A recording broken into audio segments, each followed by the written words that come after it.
Start. દિવાળીનો તહેવાર એક એવો તહેવાર છે જે શુભ દિવસોનો એક ઉત્સવ ગુચ્છ લઈને આવે છે. આ દિવસો મિલન અને મોજ મજાની સાથે ભાવિ પ્રગતિના મંથનનો અવસર આપે છે. આપણા ઉપનિષદના શ્લોકનું એક ચરણ છે, તમસો માં જ્યોતિર્ગમ્ય, અર્થાત અંધકારથી પ્રકાશ તરફ જાઓ.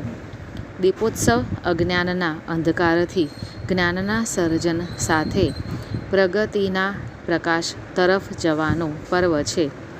ગુજરાત એક એવું રાજ્ય છે જે અવિરત વિકાસના દીપથી ઝળહળતું રહે છે અને આ વિકાસનું અજવાળું અવિરત પ્રેરિત કરતું રહે છે.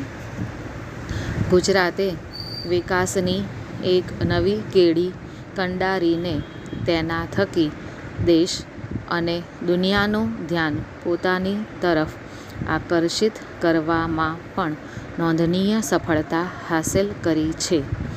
જનહિતલક્ષી ગુજરાત મોડેલની તાસીર જ એવી છે કે સમગ્ર દેશ તેને અપનાવી રહ્યું છે.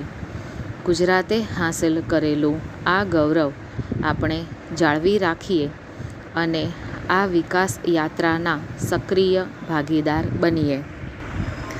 નૂતન વર્ષના પાવન અવસરે ગુજરાતના મક્કમ મુખ્યમંત્રી શ્રી ભૂપેન્દ્રભાઈ પટેલના નેતૃત્વમાં ગુજરાતની વણથંભી વિકાસ યાત્રાને વધુને વધુ આગળ ધપાવવાના દ્રઢ સંકલ્પ સાથે આપણે સૌ કૃતનિશ્ચયી બની દીપોત્સવ વધામણા કરીએ.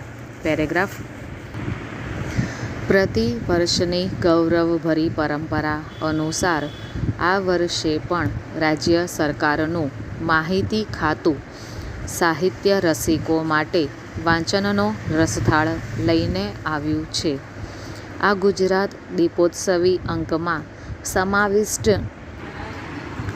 સમાવિષ્ટ ગણમાન્ય સાહિત્યકારોના અભ્યાસલેખો વાચકના જ્ઞાનમાં વૃદ્ધિ કરે તેવા, વિનોદિકાઓ હૈયાને હળવાશથી ભરી દે તેવી, વિખ્યાત વાર્તાકારોની વાર્તાઓ તન-મનને ઝંકૃત કરી દે તેવી, નાટિકા સંપુટ નવ્ય ઉલ્લાસની અને કાવ્યો તેના લય સ્પંદનથી ભરી દે તેવા લાગે તો અમારો આ પ્રયાસ લેખે લાગશે એમ મારું માનવું છે. રંગબેરંગી કલાત્મક ચિત્રો અને કેમેરાની કમાલ તમને વચ્ચે વચ્ચે મંત્રમુગ્ધ કરી દે તો નવાઈ નહીં. પેરેગ્રાફ.